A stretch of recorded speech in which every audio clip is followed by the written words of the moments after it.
Hello friends, welcome to my YouTube channel. आज chapter start करेंगे practical geometry और ये इसका इंट्रोडक्शन वीडियो है। फ्रेंड्स, इस पूरे चैप्टर के अंदर मेनली आपके दो ही कॉन्सेप्ट जो हैं वो फॉलो होंगे। नंबर वन तो ये कि वो पैरेलल लाइन से रिलेटेड है। पैरेलल लाइंस क्या होती हैं? देखिए, आपने 6th क्लास के अंदर भी पढ़ा होगा और 5th क्लास के अंदर भी पढ़ा होगा। दो ऐसी लाइंस जिनके बीच का जो डिस्टेंस है वो हमेशा सेम रहता है। ये जो डिस्टेंस है वो हमेशा क्या रहेगा? सेम रहेगा। ना ये कम होता है और ना ही ये ज़्यादा होता है। और पैरेलल लाइन के अंदर हमने ये भी जाना है कि जब हम इन लाइंस को शो करते हैं तो किसी भी लाइन को शो करने के लिए हम उसके दोनों किनारों पर एरो जो है वो साइन लगाते हैं, जो कि ये बताता है कि लाइन जो है वो इनडेफिनिट लेंथ की होती है। कोई भी लाइन जो है अगर आप उसको इस तरह से दिखाओगे तो इसका मतलब ये है कि उसकी लेंथ जो है वो मेजरेबल नहीं है और इनफाइनाइट तक उसकी लाइन की लेंथ होगी। अभी हम बात कर रहे थे पैरेलल लाइंस के बारे में। तो पैरेलल लाइंस की प्रॉपर्टी फ्रेंड्स, सबसे पहली प्रॉपर्टी तो यही होती है कि उन दोनों के बीच में क्या होता है? सेम डिस्टेंस होता है। ठीक है। और दूसरा प्रॉपर्टी क्या होता है? इसके कोई भी किनारे जो हैं वो मिलते नहीं हैं। No meeting ends. कोई भी किनारे जो हैं वो मिलेंगे नहीं। ना तो ये किनारे आपस में कभी मिलेंगे और ना ही ये किनारे आपस में कभी मिलेंगे। ये सेम डिस्टेंस पर हमेशा रहेंगे। अगर हम इनका लाइव एग्जाम्पल देखें तो जो ट्रेन ट्रैक्स होते हैं, जो रेल की लाइनें होती हैं, वो बिल्कुल एक अच्छा एग्जाम्पल है पैरेलल लाइंस का। और उसके बाद जब हमें इन लाइनों का नाम लिखना होता है, मान लीजिए ये लाइन किसी ने बोल दी है L और ये लाइन किसी ने बोल दी है M, तो हम इस तरह से लिखेंगे L पैरेलल टू M। ये जो दो लाइनें होती हैं पैरेलल लाइंस, ये साइन होती हैं पैरेलल लाइंस को दर्शाने का। उसके बाद एक जो मेन कॉन्सेप्ट इस चैप्टर के अंदर आपका यूज़ होने वाला है पैरेलल लाइंस से रिलेटेड, वो ये है कि जब दो पैरेलल लाइंस चल रही हों और कोई एक लाइन इन दोनों पैरेलल लाइंस को कट कर रही हो, तो उस लाइन को हम लोग बोलते हैं ट्रांसवर्सल लाइन। इस लाइन को हम लोग बोलते हैं ट्रांसवर्सल लाइन। और इस ट्रांसवर्सल लाइन की प्रॉपर्टी ये होती है कि ये वाला जो एंगल होता है वो बराबर होता है इस एंगल के। और इन एंगल्स का जो नाम होता है वो होता है alternate interior angles. Alternate interior angles. और इनका नाम ये इस तरह से पड़ा, ऑल्टरनेट का मतलब होता है एक दूसरे के विपक्ष। एक अगर इस दिशा में है तो दूसरा इसकी उल्टी दिशा में होगा, इसीलिए इनको ऑल्टरनेट बोला गया है। और क्योंकि ये इन लाइंस के अंदर मौजूद हैं इसीलिए इनको इंटीरियर बोला गया है। और एंगल्स हैं तो एंगल्स लिखा हुआ है। तो ऑल्टरनेट इंटीरियर एंगल्स ये होते हैं। जैसे अगर मैं इस एंगल का नाम ए रख दूं तो एंगल ए जो है वो एंगल बी के बराबर होगा।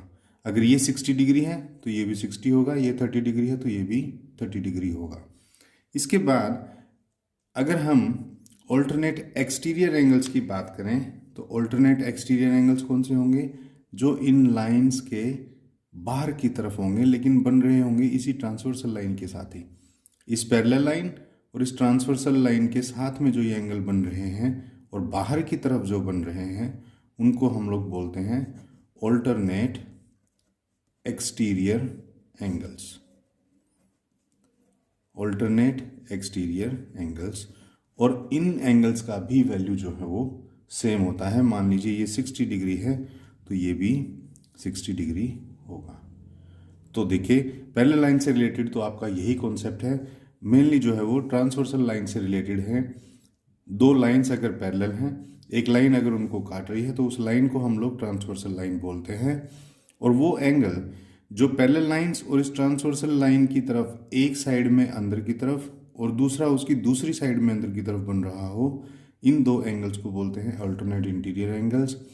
और जो एक साइड में बाहर की तरफ और दूसरी उसकी उल्टी साइड में बाहर की तरफ बन रहा हो, इन दो एंगल्स को बोलते हैं अल्टरनेट एक्सटीरियर एंगल्स। और ये दोनों ही एंगल्स जो हैं वो क्या होंगे, सेम मेजरमेंट के होंगे।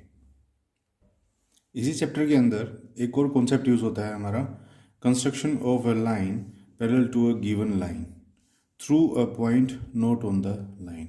इसने हमें बोला है कि एक लाइन कंस्ट्रक्ट कीजिए जो कि एक पहले से मौजूद लाइन के पैरेलल हो।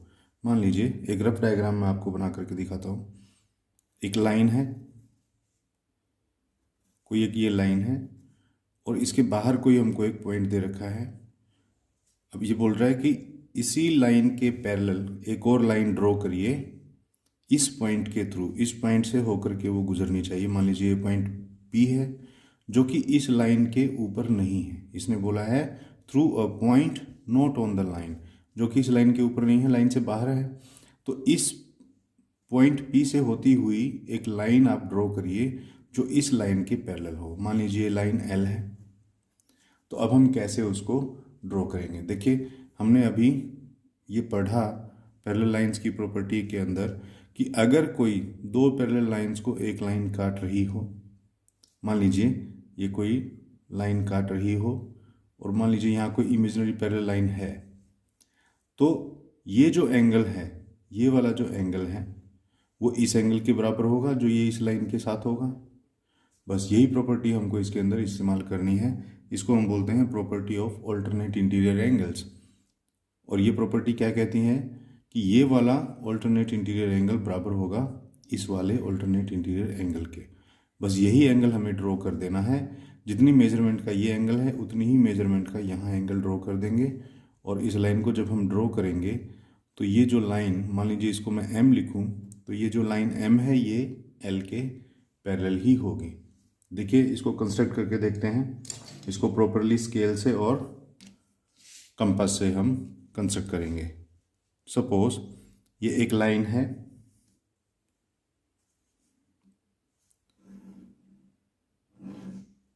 मान लीजिए ये लाइन है L और हमें यहाँ ये पॉइंट दिया हुआ है P। तो अब इस P पॉइंट से होती हुई हमको वो लाइन खींचनी है जो इस L के पैरेलल भी होगी। तो सबसे पहले तो हम क्या करेंगे, सबसे पहले हम इस पॉइंट P को इस लाइन L से मिला देंगे इस तरह से। हमने इसको मिला दिया और हमने इसको मिलाया इसलिए ताकि हम ये वाला जो एंगल है इसको हम लोग ड्रॉ कर पाए और फिर मेज़र कर पाए। तो देखिए कितना भी आप कंपास खोलिए और यहाँ पर ये आर्क लगा लीजिए।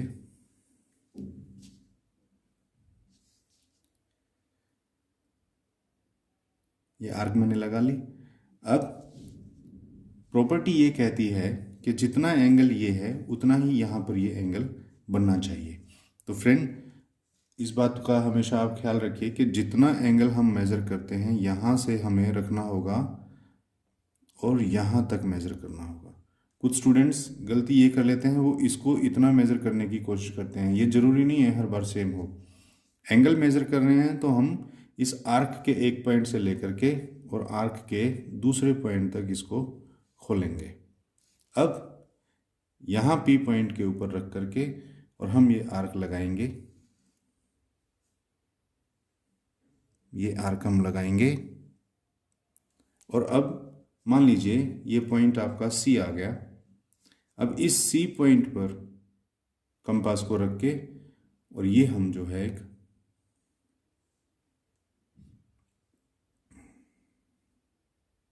पॉइंट लगाएंगे ऐसे, जो कि इसको यहाँ पर काटेगी। तो ये जो आपका इंटरसेक्शन आ गया इसको हम पॉइंट P से मिला देंगे।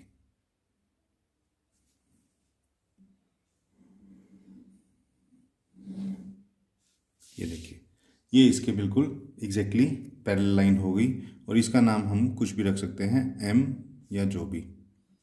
और जब हम लाइंस ड्रॉ करते हैं तो हमको इसके एंड्स पर इस तरह से एरो शो करने होते हैं, जो कि हमें ये दिखाता है कि ये लाइंस जो हैं इनकी जो मेजरमेंट है वो इनडेफिनिट है, इन्फिनिटी तक ये लाइंस जाती हैं।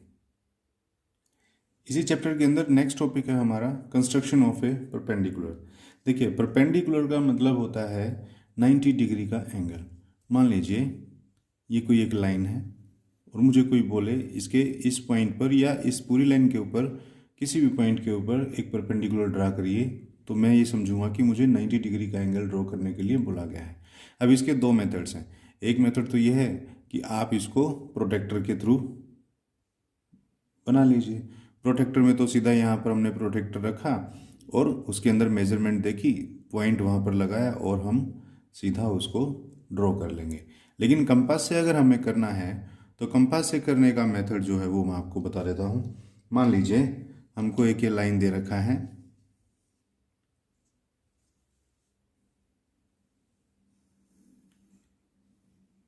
इस तरह से हमको ये एक लाइन दे रखा है। लेट से इस लाइन का नाम है एल, और इसके ऊपर हमें एक ये पॉइंट दे दिया पी कि इसके ऊपर आप एक परपेंडिकुलर ड्रॉ करिए। तो परपेंडिकुलर ड्रॉ करने का देखिए तरीका ये है, किसी भी एंगल को जब हम ड्रॉ करते हैं फ्रेंड्स, तो सबसे पहले हम कंपास खोलते हैं, और ये कितना चौड़ा खोलना है वो डिपेंड करता है कि लाइन कितनी बड़ी है और हमारे पास स्पेस कितना है एंगल को ड्रॉ करने के लिए।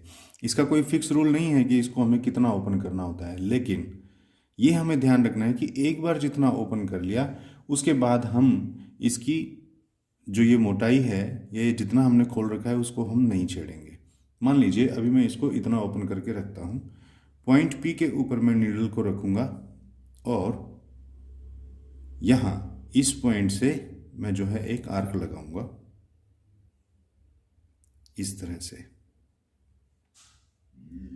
आप इसको चाहें तो इस लाइन को पूरा यहाँ तक मिला सकते हैं, अगर नहीं मिलाना चाहेंगे तो भी कोई प्रॉब्लम नहीं है। तो ये आर्क जब मैंने लगा ली उसके बाद मुझे इसको छेड़ना नहीं है, और इस पॉइंट के ऊपर दोबारा से नीडल रख के मैं क्या करूँगा, इस आर्क को एक जगह से यहाँ इंटरसेक्ट करूँगा। जहाँ जिस पॉइंट पे ये इंटरसेक्ट करती है वहाँ फिर से नीडल रख के फिर से एक बार इंटरसेक्शन में इसको दूंगा और इसको थोड़ा ऊपर तक इस तरह से लेकर के आऊँगा। फिर ये जो मेरा पॉइंट यहाँ इंटरसेक्शन का आया था, मैं यहाँ पर कंपास के नीडल को रखूँगा और इस आर्क को फिर से इंटरसेक्ट करूँगा इस तरह से। अब देखिए ये मेरा एक पॉइंट आ गया जहाँ पर ये इंटरसेक्ट कर रही है, यही मेरा पॉइंट ऑफ इंटरसेक्शन है, और इसी पॉइंट से जो है मेरा परपेंडिकुलर जो है वो ड्रॉ होगा। कैसे होगा देखिए,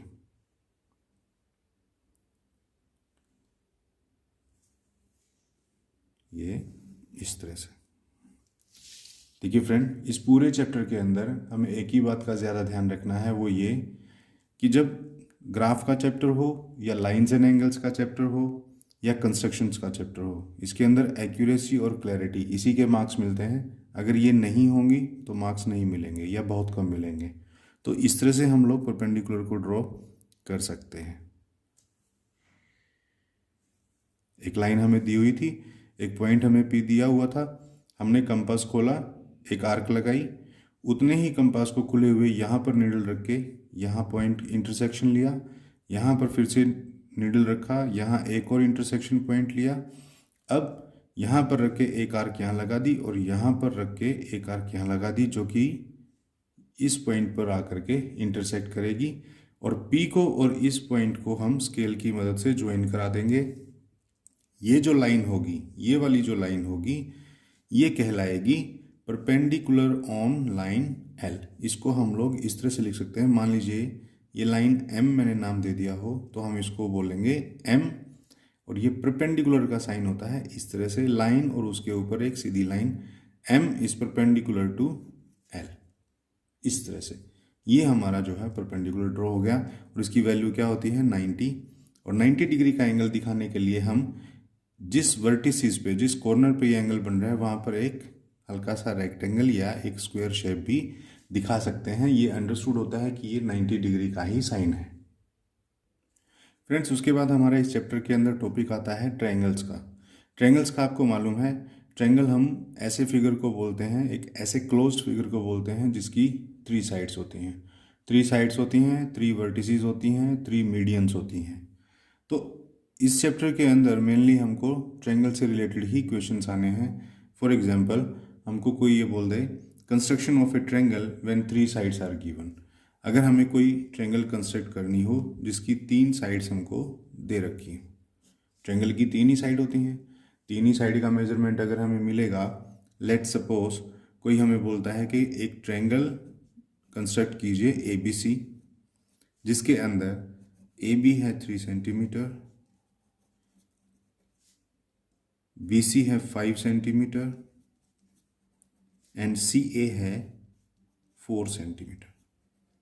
देखिए फ्रेंड, जब भी कोई कंस्ट्रक्शन का प्रॉब्लम हमें मिलता है तो सबसे पहले मैं आपको रिकमेंड ये करूँगा कि साइड में पेंसिल से एक रफ डायग्राम हमेशा बनाइए।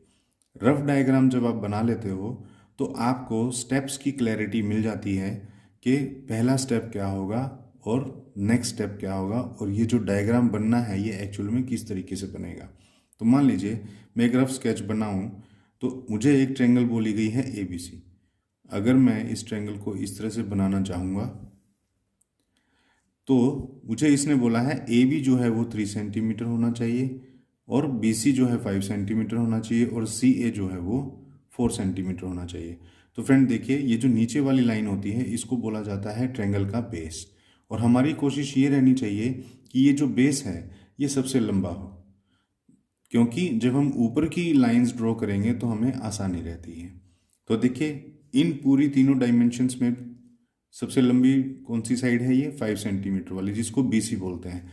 तो यहाँ हम इसको BC ही नाम दे देंगे, BC 5 सेंटीमीटर। अब देखिए ABC, जिसमें से B और C तो हमने डिफाइन कर दिए, तो बचा यहाँ पर A, इसको A लिख दिया। अब AB जो है वो हमको दे रखी है 3 सेंटीमीटर, तो ये 3 हो गई, और CA हमको दे रखी है 4 सेंटीमीटर, तो ये 4 सेंटीमीटर हो गई। देखिए रफ डायग्राम बनाने का कितना फ़ायदा हुआ। अब मैं इसी डायग्राम को बस कॉपी कर दूंगा, मुझे सारी मेजरमेंट्स मिली हुई हैं, सारे नेम्स मुझे मिले हुए हैं, और सारी साइड्स मुझे पता है कि कौन कौन सी साइड किस किस तरह से ड्रॉ होगी। तो आइए चलते इसको कंस्ट्रक्ट करते हैं। स्टेप नंबर वन ये है कि BC हमको लेनी है और 5 सेंटीमीटर लेना है। तो 5 सेंटीमीटर आप लीजिए। फ्रेंड, इन क्वेश्चंस के अंदर मैंने आपको बताया है जितना एक्यूरेट आपका डायग्राम होगा उतने ही ज़्यादा मार्क्स आपको मिलेंगे, और जितनी ज़्यादा प्रॉब्लम्स आपके डायग्राम में मिलेंगी, जैसे कि मेजरमेंट सही ना होना, एंगल सही ना बना हुआ होना, उतने ही ज़्यादा मार्क्स आपके एग्जामिनर काटता चला जाएगा। देखिए, ये मैंने एक लाइन ड्रॉ कर दी जिसको मैंने लिख दिया है BC, BNC। अब उसके बाद मुझे AB लाइन ड्रॉ करनी है और AC लाइन ड्रॉ करनी है, और देखिए ये दोनों ही लाइन जो है इस पॉइंट के ऊपर आकर के मिल रही हैं। अब मुझे ये तो मालूम नहीं है कि ये पॉइंट कहाँ आएगा, यहाँ आएगा, यहाँ आएगा या कहाँ आएगा। तो फ्रेंड्स, उसका तरीका ये है कि अगर मुझे ये वाला साइड 3 सेंटीमीटर लेना है तो सबसे पहले मैं रूलर की मदद से कंपास को ओपन करूँगा 3 सेंटीमीटर तक यहाँ नीडल रखूँगा, और हमें बिल्कुल फर्स्ट पॉइंट तक, यानी जहाँ से ये स्केल स्टार्ट होता है, जहाँ से ये कैलिब्रेशन स्टार्ट होती है, मार्किंग स्टार्ट होती है, वहाँ तक इसको ओपन करूँगा। फ्रेंड, अगर आपने स्केल को रीड करना नहीं सीखा है तो मैं आपको बता दूँ, ये स्केल जो है इसके ऊपर सेंटीमीटर्स बने हुए होते हैं, और ये बिल्कुल जो एंड पॉइंट है इससे थोड़ा अंदर की तरफ से इसकी मार्किंग स्टार्ट होती है। तो आप वहीं से इसको रीड करना शुरू करना, बिल्कुल यहाँ कॉर्नर से नहीं करना, ठीक है। तो हम 3 सेंटीमीटर जो है वो कंपास को ओपन कर लेंगे, और क्योंकि मुझे B और A बनानी है तो मैं B पॉइंट के ऊपर नीडल रखूँगा और एक आर्क ऐसे लगा दूंगा। इस तरह से मैंने एक आर्क लगा दी। अब दूसरा मेरा साइड है, देखिए A और C, ये मुझे 4 सेंटीमीटर लेना है। तो 4 सेंटीमीटर लेना है तो कंपास को 4 सेंटीमीटर जितना खोलेंगे, और C पॉइंट के ऊपर नीडल को रखेंगे, और यहाँ पर इस आर्क को मैं इंटरसेक्ट कर दूंगा। अब देखिए, मुझे एक ये पॉइंट ऑफ इंटरसेक्शन मिल गया कि जहाँ पर ये दोनों जो लेंथ हैं ट्रायंगल की वो मीट करेंगी। बस इनको मुझे ज्वाइन कर देना है, और वो मेरी 2 साइड्स बन जाएंगी किसकी, इस ABC ट्रायंगल की। देखिए फ्रेंड्स अगेन मैं कह रहा हूँ, जो ये पॉइंट ऑफ इंटरसेक्शंस होते हैं और जिस पॉइंट से ये मिल रहे होते हैं, उन पॉइंट्स को बड़ा ही एक्यूरेटली और क्लियरली आप जो है मिला करके दिखाएंगे, तभी आपको जो है फुल मार्क्स मिल पाएंगे। ये जो कंस्ट्रक्शन का चैप्टर होता है ना, ये इजी बहुत होता है, लेकिन इसमें मुश्किल थोड़ा सा यही रहता है कि एक तो नीटलीनेस हम किस तरह से मेंटेन रखें, और दूसरा पॉइंट्स को कितना क्लियरली हमने बना करके दिखाया है। तो फ्रेंड ये देखिए, ये मेरी ट्रायंगल बन गई ABC, जिसके अंदर BC साइड 5 सेंटीमीटर है, AB साइड 3 सेंटीमीटर है एंड AC साइड हमारा 4 सेंटीमीटर है।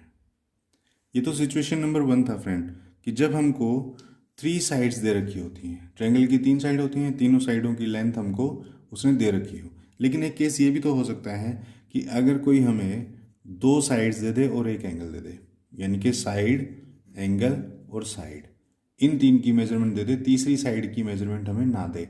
फॉर एग्जाम्पल कोई हमें बोले construct a triangle ABC, construct a triangle ABC whose ABC, जिसमें उसने बोल दिया BC is equal to 5 centimetre, AC is equal to 4 centimetre and angle B उसने बोल दिया हमें 60 डिग्रीज। मान लीजिए हमको ये 3 मेजरमेंट दे दी, 2 हमें साइड्स की लेंथ दे दी और एक तीसरा हमको एंगल दे दिया। तो फ्रेंड ये भी बहुत इजी है, देखिए कैसे करेंगे। सबसे पहले तो मैंने आपको बताया था कि जो लाइन सबसे लंबी हमें नज़र आती है, सबसे लंबी मेजरमेंट जिसकी है, वो उसको हम बेस के रूप में ले लेते हैं। तो यहाँ देखिए ये 5 सेंटीमीटर है और एक ये 4 है, तो 5 वाली को हम बेस के रूप में ले लेते हैं। मान लीजिए मैंने ये बेस बना लिया है 5 सेंटीमीटर का, राइट। अब उसके बाद हम क्या करेंगे, हम इस एंगल को ड्रॉ करेंगे, क्योंकि ये एंगल हमें यहाँ B पॉइंट पे दिया हुआ है और ये BC लाइन जो है मैंने ऑलरेडी यहाँ बना दी है, जिसका मेजरमेंट था 5 सेंटीमीटर। अब मैं पॉइंट B के ऊपर, क्योंकि मुझे इसने देखिए इसने एंगल B नाम लिखा हुआ है, एंगल B का मतलब ये है कि इस B पॉइंट के ऊपर ये एंगल बनना है। तो B पॉइंट पे एंगल बनाएंगे तभी तो इसकी रे आगे मिलेगी और तभी वो उसकी साइड बन पाएगी। तो सबसे पहले देखिए 60 डिग्री का एंगल हम पॉइंट B के ऊपर बनाते हैं। देखिए फ्रेंड, कोई भी एंगल बनाने का तरीका मैं आपको फिर से बता दूं, कंपास को जो है आप जितना चाहें उतना खोल सकते हैं, लेकिन कंडीशन ये है कि एक बार जितना आप खोलेंगे उसके बाद उसकी जो ये मोटाई है उसको आप चेंज नहीं करेंगे। मान लीजिए मैंने इतना खोला और पॉइंट B के ऊपर मैंने इसको रख करके और एक आर्क लगाई इस लाइन से शुरू हो करके और इधर की तरफ, इधर की तरफ। अब उतना ही मैं इसको खोले रखूंगा, मैं इसको चौड़ा या भीड़ा नहीं करूंगा। ये जो पॉइंट आया है यहाँ पर मुझे नीडल रखना है और एक कट जो है मैं इस तरह से लगा दूंगा। ये जो एक कट लगाने वाला जो एंगल होता है फ्रेंड, ये होता है 60 डिग्री। अगर मैं एक कट और लगा दूं तो वो होता है 120 डिग्रीज, और मैं एक कट और आगे लगा दूंगा तो वो हो जाएगा 180 डिग्रीज, और वो इस लाइन के बिल्कुल सीध में होगा, जिसको हम स्ट्रेट एंगल भी कहते हैं। फिलहाल तो हमें 60 डिग्री का बनाना था, तो मैंने यहाँ रखा और एक कट ये लगा दिया, ये मेरा 60 डिग्री का एंगल हो गया। अब मुझे पॉइंट ऑफ इंटरसेक्शन मिल गया है। अब मैं B को और इस पॉइंट को ज्वाइन करके और इस लाइन को आगे बढ़ा दूंगा। देखिए B को और इस पॉइंट को मैं आगे बढ़ा देता हूँ, ठीक है। अब देखिए एंगल मैंने बना दिया है 60 डिग्रीज। 2 चीज़ें मैंने पूरी कर दी, BC मैंने ले ली 5 सेंटीमीटर, एंगल B मैंने बना दिया है 60 सेंटीमीटर। अब बात आती है AC 4 सेंटीमीटर की। मान लीजिए यहाँ पॉइंट हमें A आना है और AC की जो लेंथ है वो हमें 4 सेंटीमीटर देनी है, माफ़ कीजिए, यहाँ पर हम AC नहीं, हमें यहाँ AB का लेंथ लिखना था। AB का लेंथ हमें 4 सेंटीमीटर दिया हुआ है, तो हम AB की जो है लेंथ देखेंगे, और वो हम किस तरह से लेंगे, वही तरीका हमारा, स्केल के ऊपर 4 के सामने नीडल को रखिए और पेन की निब तक या पेंसिल की निब को बिल्कुल फर्स्ट मिलीमीटर के साइन तक लेकर के चलिए, ना उससे कम ना उससे ज़्यादा। तो 4 सेंटीमीटर का जब कंपास खोल लेंगे तो बी पॉइंट पर रखिए और इस तरह से यहाँ पर इस लाइन को आप इंटरसेक्ट कर दीजिए। अब ये वो पॉइंट आ गया जिसको हम पॉइंट ए लिखेंगे, क्योंकि हमें ट्रायंगल का नाम यही तो देना है, ए बी सी। ये है हमारी ए बी, ये है हमारी बी सी और ये हमारी हो जाएगी अब ए सी। इस ए और सी पॉइंट को ज्वाइन कर दीजिए, ये हमारी ट्रायंगल कंस्ट्रक्ट हो चुकी। तो फ्रेंड ये था, देखिए ट्रायंगल ए बी सी। ये वो केस है जिसके अंदर हमें दो साइड्स दे रखी होती हैं और एक हमें एंगल बना करके एक ट्रायंगल को कंस्ट्रक्ट करना होता है। तो मेथड यही है कि सबसे पहले सबसे बड़ी जो साइड है उसको बेस के रूप में ले लीजिए, जिस पॉइंट के ऊपर जितना एंगल बनाना है वो कंस्ट्रक्ट कर लीजिए। इस लाइन को जब हम आगे बढ़ाएंगे तो तीसरी लेंथ जो हमें दे रखी है उतना कंपास खोल के और हम एक आर्क लगा लेंगे और उस आर्क वाले इंटरसेक्शन पॉइंट से हम हमारे दूसरे पॉइंट को ज्वाइन कर देंगे। ये हमारी ट्रायंगल इस तरह से रेडी हो जाएगी। फ्रेंड इसी चैप्टर के अंदर एक तीसरा सिचुएशन भी आपको दिया जा सकता है, जहाँ पर आपको इससे पहली सिचुएशन में हमने क्या देखा था, इससे पहली सिचुएशन में हमने देखा था कि हमको दो साइड्स दे रखी थी और एक एंगल दे रखा था। अब एक सिचुएशन ये भी हो सकती है कि आपको दो एंगल दे रखे हैं और बीच में एक साइड दे रखी हो, जिसको हम बोलते हैं एंगल साइड एंगल। अब इस तरह की भी ट्रायंगल्स हमको बनानी पड़ सकती हैं। मान लीजिए स्टेटमेंट ये आ जाए, construction of a triangle when angle side angle is given. मान लीजिए हमें बोलता है ट्रायंगल बनाइए जिसका नाम एक्स वाई जेड हो। एक्स वाई जेड एक ट्रायंगल बनाइए जिसके अंदर वाई जेड हमें दे रखी हो 5 सेंटीमीटर और एंगल वाई हमको दे रखा हो 40 सेंटीमीटर, सॉरी 40 डिग्री, और एंगल जेड जो है वो हमें दे रखा हो 70 डिग्रीज। तो फ्रेंड मैंने आपको पहले भी सजेस्ट किया था कि जब भी हमें कोई कंस्ट्रक्शन करनी होती है तो हम उसका रफ डायग्राम पहले ड्रॉ करके देख लेते हैं। अभी देख लीजिए, मान लीजिए मैं इसको एक ट्रायंगल इस तरह से बनाना चाहता हूँ और अब मुझे इसका नेमिंग करना है, मुझे इसके नाम लिखने हैं। पहले तो मुझे दे दिया है वाई जेड 5 सेंटीमीटर और मुझे दिए हुए हैं दो एंगल। तो जाहिर सी बात है एंगल मैं किसी ना किसी लाइन के ऊपर ही बनाऊंगा, तो लाइन जिसको मैं लूँगा उसको मैं बेस ही मान लेता हूँ। तो मैं इसको वाई जेड बेस ही मान लेता हूँ 5 सेंटीमीटर। तो अब तीसरा पॉइंट कौन सा हो गया, ये तीसरा पॉइंट एक्स अपने आप ही हो गया। तो अब मुझे बोला गया है एंगल वाई 40 डिग्री, वाई के ऊपर जो एंगल बनेगा वो होगा 40 डिग्री का और जेड के ऊपर जो एंगल बनेगा वो होगा 70 डिग्रीज का। तो 40 डिग्रीज का और 70 डिग्री का एंगल जो है वो हम ड्रॉ कर लेंगे। तो देखिए फ्रेंड इस फिगर को ड्रॉ करते हैं, कंस्ट्रक्शन शुरू करते हैं। देखिए हमें लेनी है वाई जेड, इसको बेस के रूप में लेना है जो कि 5 सेंटीमीटर है। तो 5 सेंटीमीटर स्केल्स की मदद से हम लोग क्या करेंगे, यहाँ पर ड्रॉ करेंगे 5 सेंटीमीटर, प्रॉपर 5 सेंटीमीटर हमको लेना होगा। 5 सेंटीमीटर का लाइन लिया और नेम उसको दिया वाई एंड जेड। अब हमको वाई पॉइंट के ऊपर 40 डिग्री बनाना है और जेड पॉइंट के ऊपर हमें 70 डिग्री बनाना है। तो देखिए फ्रेंड प्रोटेक्टर यूज़ करते वक्त आपको हमेशा ध्यान रखना होता है कि ये जो प्रोटेक्टर होता है, मान लीजिए मुझे वाई पॉइंट पे अब जैसे एंगल बनाना है तो मैं इस वाई पॉइंट को, इसका ये जो पॉइंट है फ्रेंड, ये देखिए ये जो लाइन आपको नज़र आ रही है इसके बीच में एक ये पॉइंट है यहाँ। इसका मतलब ये है कि इस पॉइंट से ही सारे एंगल्स जो है वो निकल रहे हैं। अब इस पॉइंट को हम सेंटर पॉइंट यहाँ मानते हैं, जिस वाई पॉइंट पे हमें बनाना है इस पॉइंट को बिल्कुल मैच कराइए उसके साथ, कि ऐसा मैच होना चाहिए बिल्कुल कि अगर आप ऊपर से देखें तो वाई पॉइंट आपको नज़र ही ना आए, तभी हम ये मानेंगे कि वो बिल्कुल उसके ऊपर है। और दूसरा ये जो ब्लैक लाइन आपको नज़र आ रही है ये लाइन मैच होनी चाहिए इस नीचे वाली लाइन के साथ, जिसका नाम हमने वाई जेड लिखा है, ताकि हमारा जो एंगल है वो इस तरह से टिल्टेड ना हो। अब देखिए जब हमने वाई पॉइंट को मैच कर लिया है तो अब हम यहाँ कैलिब्रेशन पढ़ेंगे। देखिए यहाँ 0, 10, 20, 30, 40, 50, 60, 70 इस तरह से एंगल यहाँ से शुरू होके और इस तरफ बढ़ रहे हैं। तो हमें 40 का एंगल ड्रॉ करना है। 40 का देखिए ये 0 है, ये 10 है, ये 20 है, ये 30 है और ये 40।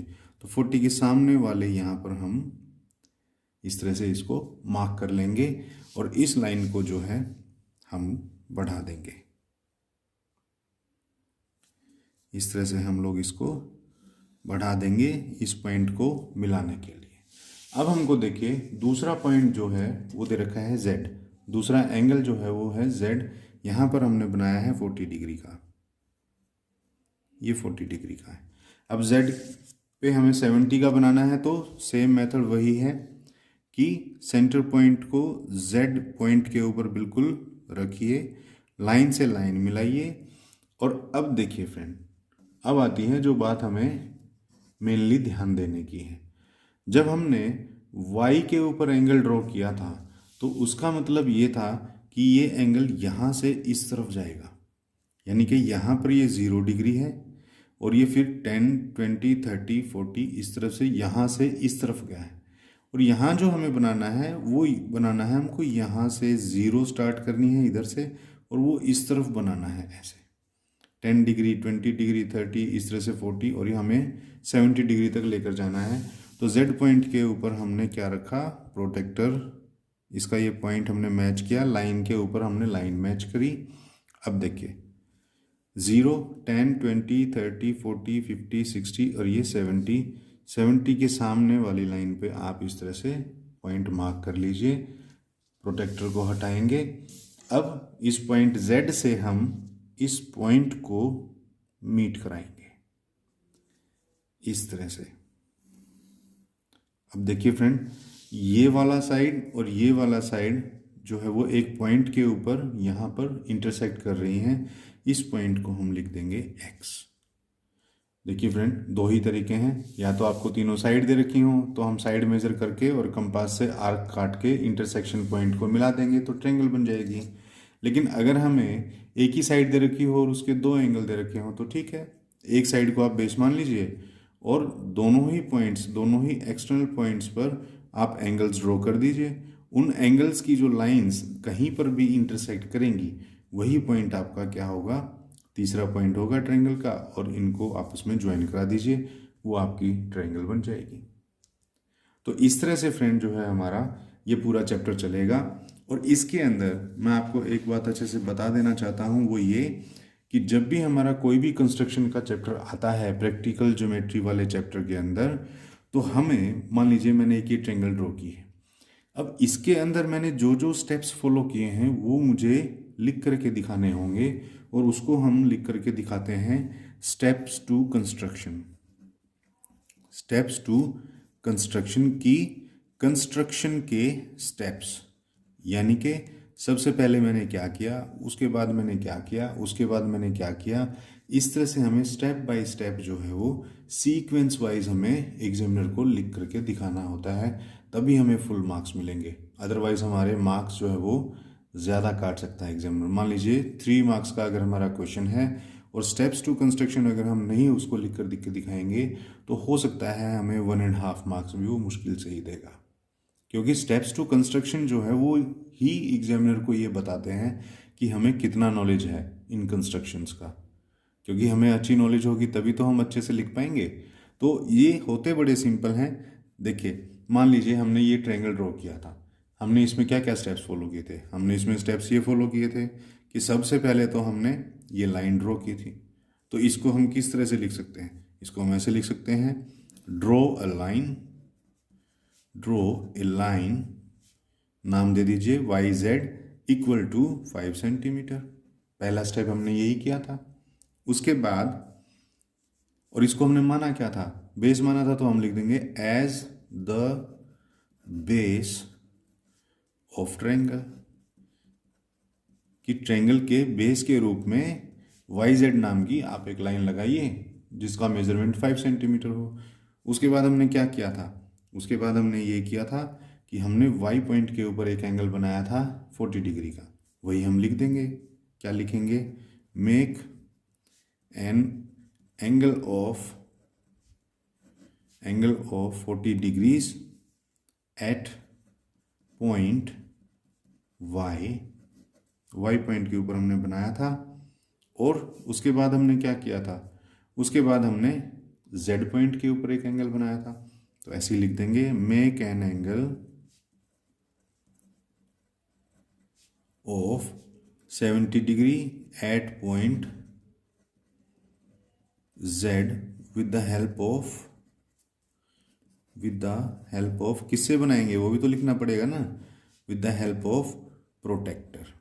देखिए फ्रेंड, कंपास से कौन सा एंगल बनेगा और प्रोटेक्टर से कौन सा एंगल बनेगा। वैसे तो देखिए प्रोटेक्टर से हम सभी एंगल बना सकते हैं, लेकिन एग्जाम पॉइंट ऑफ व्यू से एग्जामिनर ये हमसे ये चाहता है कि 15 से डिविजिबल जो भी एंगल हो, जैसे कि 15 degree, 30 degree, 45 degree, 60 degree, 75 degree, 90 degree, 105 degree, 120 degree, 135 degree, 150 degree, जो भी एंगल 15 से पूरा पूरा डिविजिबल हो जाता है वो सारे एंगल जो है हम कंपास से बना सकते हैं इजीली। ये मैं आपको डिटेल में बताऊंगा आपके लाइंस एंड एंगल्स वाले चैप्टर में, लेकिन फिलहाल मैं आपको शॉर्ट में ये बता रहा हूँ कि 15 से जितने भी डिविजिबल हमारे एंगल्स होते हैं वो सारे के सारे हम कंपास से कंस्ट्रक्ट कर सकते हैं, और बाकी जो हैं वो हम प्रोटेक्टर से कर सकते हैं। तो देखिए, make an angle of 70 degree at point Z point के ऊपर 70 का बना लीजिए with the help of protractor, ये हमने लिख दिया। अब देखिए एंगल्स दो बन गए हमारे। अब हमको क्या करना है, अब हमको जो पॉइंट,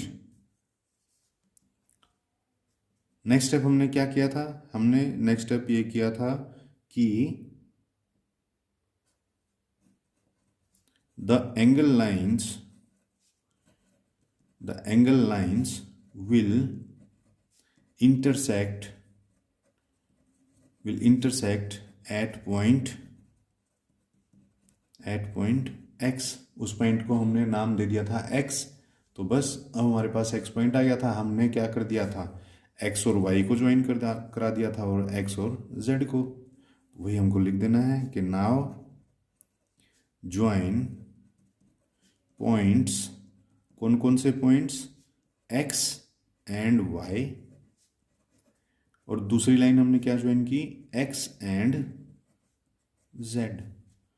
तो बस यही हमने किया था।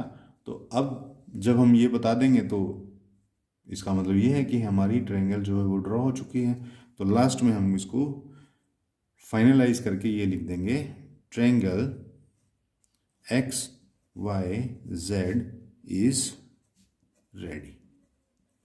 ये लाइन लिखना हमें ज़रूरी है, क्योंकि इसी से हम एग्जामिनर को ये बता पाएंगे कि अब हमारी कंस्ट्रक्शन कंप्लीट हो गई है और हमारे स्टेप्स टू कंस्ट्रक्शन भी कंप्लीट हो गए हैं। फ्रेंड्स, जब भी आप स्टेप्स टू कंस्ट्रक्शन लिखें तो प्लीज़ इस बात का हमेशा ध्यान रखिए, जो आपने पहले स्टेप किया है उसी को पहले लिखें। ऐसा नहीं है कि बीच वाले किसी स्टेप को उठा करके हम फर्स्ट नंबर पे लिख दें, क्योंकि हम सबसे पहले बेस बनाएंगे तभी तो एंगल बनाएंगे ना। हम ऐसा ना लिखें कि पहले make an angle of 40 and 70, तो एग्जामिनर ये सोचेगा कि एंगल तो बना दिए, पहले बेस तो ले लो, बिना बेस के हम एंगल कैसे ड्रॉ करेंगे। तो इसीलिए जिस सीक्वेंस से हमने यहाँ पर ये ट्रायंगल ड्रॉ की थी वही सीक्वेंस से आप स्टेप्स टू कंस्ट्रक्शन जो है वो लिखते चले जाइए, और लास्ट में इसको वाइंड अप कर दीजिए। तो फ्रेंड, मेन आपके दो ही टॉपिक इसके अंदर पूरे चैप्टर के अंदर कवर होने हैं। एक तो पैरेलल लाइन से रिलेटेड, वो मैंने आपको बताया, और दूसरा ट्रायंगल से रिलेटेड। ट्रायंगल्स में भी 3 तरह के ही केसेस आपको दिए जा सकते हैं कि एक तो ऐसी ट्रायंगल ड्रॉ कीजिए जिसकी तीनों साइड दे रखी हो, एक ऐसी ट्रायंगल जिसके अंदर 2 साइड और 1 एंगल दे रखा हो, और एक ऐसी ट्रायंगल जिसके अंदर 2 एंगल और 1 साइड दे रखी हो, जिस तरह से ये अभी हमने किया था। तो वो मैंने आपको बताया, इसके बाहर इस चैप्टर के अंदर कुछ भी नहीं है। तो फ्रेंड, आई होप आपको ये इंट्रोडक्शन वीडियो जो है अच्छे से समझ में आ गया होगा, ये कॉन्सेप्ट आपको अच्छे से समझ में आ गए होंगे। तो फ्रेंड, वीडियो अगर अच्छा लगा हो तो प्लीज़ इसे लाइक कर दीजिए, शेयर कर दीजिए, और चैनल को सब्सक्राइब नहीं किया है तो प्लीज़ सब्सक्राइब कर लीजिए, क्योंकि अपने इस चैनल पर 7th क्लास का complete math question to question में कवर करने वाला हूँ। तो मिलते हैं क्वेश्चंस के लिए नेक्स्ट वीडियो में, तब तक के लिए थैंक्स।